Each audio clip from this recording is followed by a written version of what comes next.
Kadar defisit memang ternyata seperti mana saya sebut dalam ucapan belanjawan telah menurun kepada 5% tahun 2023, 4.1% 2024 dan 3.8% 2025. Dan unjuran kita akan saksikan penurunan terus. Kekeliruan yang juga sudah jelas saya jelaskan ialah tentang jumlah hutang. Jumlah hutang baru dari 100 bilion 2021 sekarang ini sekitar 75 bilion. Itu kadar pengurangan itu.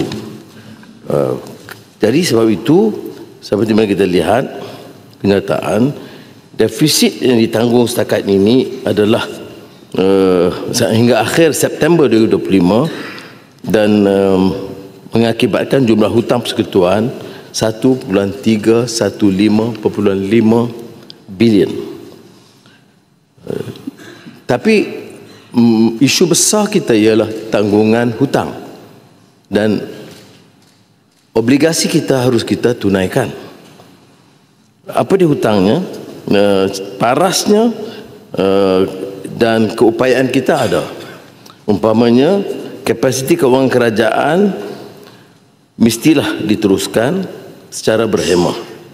Kerana hutang statutari kerajaan itu 64% dari kepada KDNK, ini masih di bawah statutory 65%. Begitu juga pinjaman luar pesisir. Sekarang ini 22.4 bilion ringgit, iaitu bawah daripada paras 35 yang ditetapkan.